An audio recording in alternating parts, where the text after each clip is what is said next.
All right, week 24, bin 3. Let's dig in. Ooh, sprouts. Now, like we did in bin 2, I'm going to be checking both sides of the bin because we haven't really checked on them in quite a while. See how it looks now. Check this one first. Oh yeah.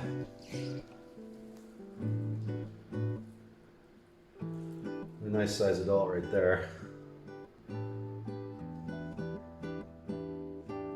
Just to start off. They look like they're starting to really eat. In bin 2, they had gone through the complete papaya that I had in there from last week, and I think actually I've been in there for a couple weeks, but oh yeah. Yeah, the worms are still over here in this section. A lot of remnant food over here still, I think, so that would make sense. Still kind of muddy, but I love the way these materials are looking. The smell is wonderful. It's just that really good earthy soil smell, like a forest floor. It smells really good. Wow. Yeah, they're starting to eat again. They're getting bigger. I mean, they're not as big as they could be. They could be anywhere from 12 to 15 inches. I've seen them from some other keepers of African night crawlers, but yeah, this is, I still have a lot of babies. I did in bin 2, and I'm absolutely positive bin 3 here does as well.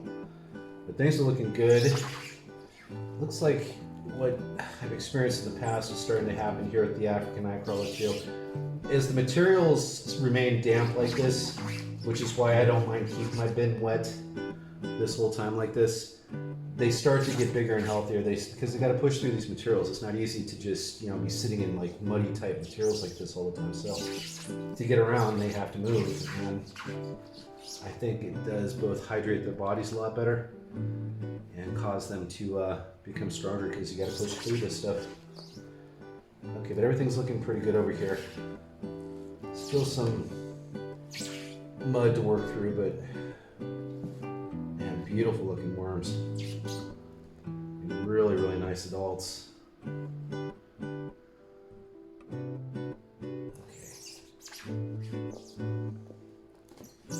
Looking good.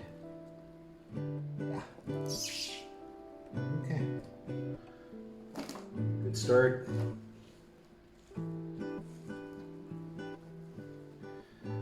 And I'll tell you what, it's been a blessing in disguise that I can kind of disturb the bin like this without having them freak out and take off. I think also after all this time they've become very comfortable with this environment, but I mean even before then, I mean from the initial get-go, they have really been okay with me just fluffing things up and moving stuff around once a week. So that's just a behavioral note of these worms that has been really enjoyable. Man, the castings are looking really good too, you guys. They're very nice and moist. They're not bone dry, they're perfect. And I hope you can see this really well in the video, but it's just it's a beautiful looking vermicast that these guys have created. And look at that. So I'm gonna start scraping this off and harvesting it over time. In fact, I may start doing that in week 25. We'll have to see. Right now, let's just see how things look over here on this side. And keep going. Yeah, a lot of mud. A lot of worms too. But you know what's really interesting, and I saw this, and if you didn't see bin 2, you hopefully will do this as well. For as many worms as I've been seeing on the sides here like this, there still is a ton of them here in the middle where the food was. And in bin 2, the papaya is completely gone. And what I was mentioning in there is that every time I've added the grit that I mixed together, the pulverized eggshell and compost together, there's very aggressive feeding that happens wherever that gets put. And so putting it on top of food like that, yeah, it definitely helps. So if you are debating on whether or not grit is a good thing for your bin, please know it definitely is. So yeah, good healthy population of worms. The worms are looking really good. They're starting to get bigger again.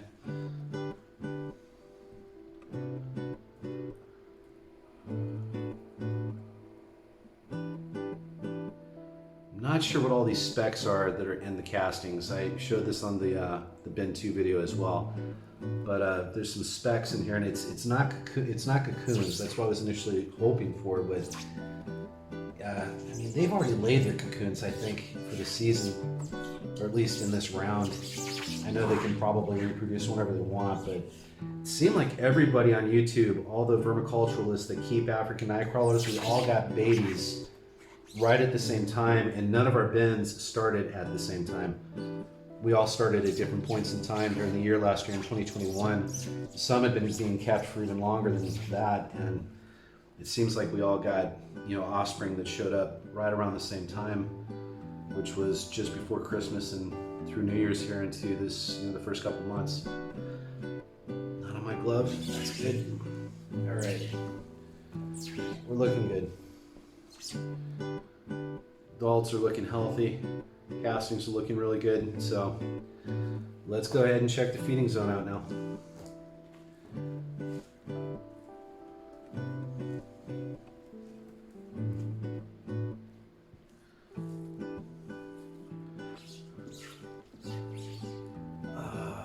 Oh yeah, same as with bin 2, and there's the there's the mango pit. Now in bin 2, they had already worked through this. I mean, it was hollow, but on this one, not yet.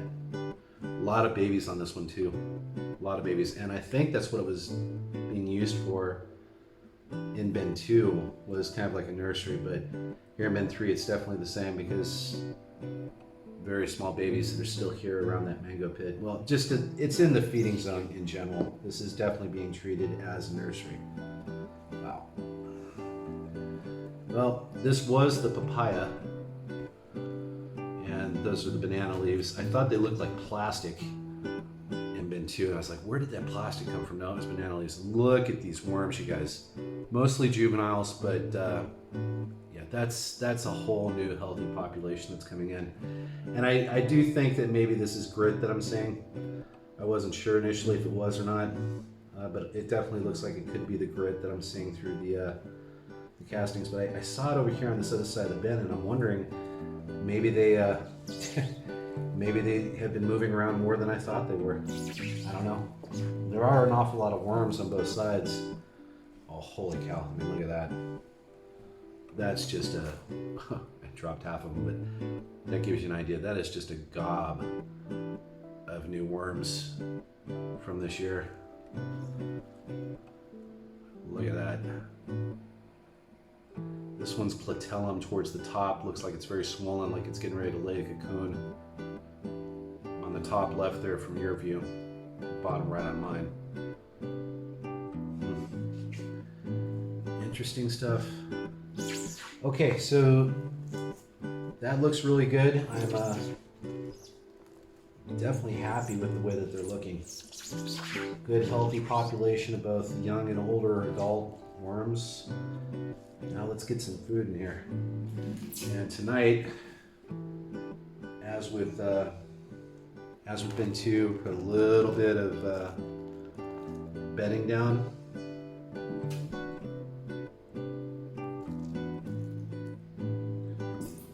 Just so the bottom isn't showing. And then on top of that, we'll throw some banana peels.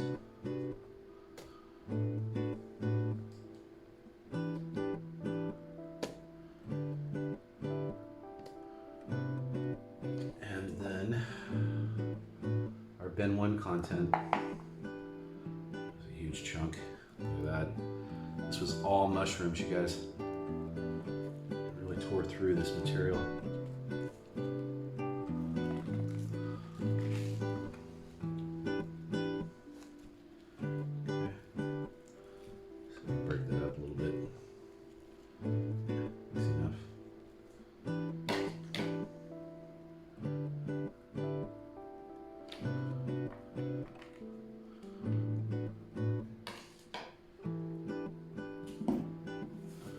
More bedding.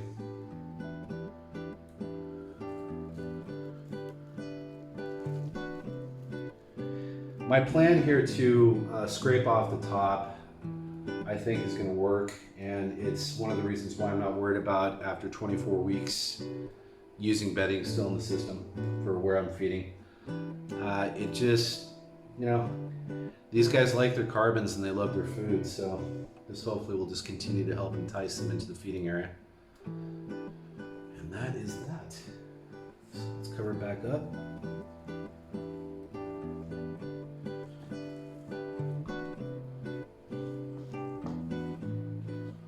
This one also had sprouts. I didn't mention it, but I'm sure you may have seen the little white sprouts.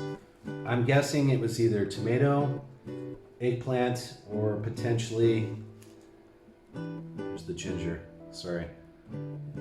Stop for a minute. Tons of worms all over this ginger. If you've ever wondered if you can add ginger to your bin, yes, you definitely can. Anyway, the sprouts are either tomato, eggplant, or possibly the cucumbers that were in here. I'd forgotten about them as well. A lot of babies on my glove. Don't want them to dry out and die, so I'm trying to be very careful to get them off here.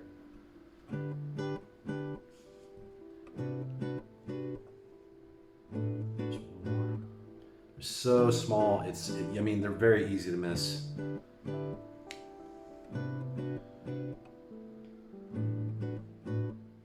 I think we're good, okay. And that's it. Week 24 is now complete, you guys. Both bins 2 and 3 have been checked in on. They've been fed content from bin 1, which we're going to continue to do over the next few weeks. As a steady diet for them to continue to consume, and add other foods along the way as well, as in addition to more grit when it's needed, especially with the stuff that might be watery. I think it's a good time to add it then. Gosh, there's a lot of babies on top here, but that's it. So I want to thank you for joining me today. If you haven't already, I hope you liked the video. If you did, please like it and share it.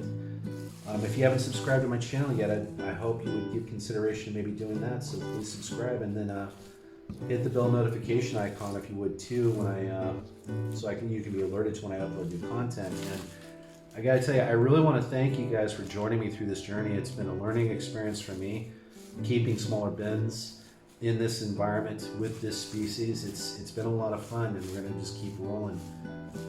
As soon as bin 1 gets fully fed to these guys, I'm going to be cycling that bin. It's still going to be part of Worm Bin Weekends, but it's going to become a test bin where I'm going to be testing out different cycling methods, along possibly with different bedding. We'll see. It's going to become kind of a test bin, in addition to the remediation effort that these two will continue to maintain. Because we're almost at a point where I'm ready to crack open the worm food. I'm sure everybody kind of forgot about that because I haven't spoken about it in a while, but yeah, that's still sitting in a water tub here, completely sealed, from last June. So yeah, that'll be coming up in videos not too far in the future. So anyway, enough of my rambling. Thanks so much. Wherever you are in this world today or tonight, you take care. Bye for now.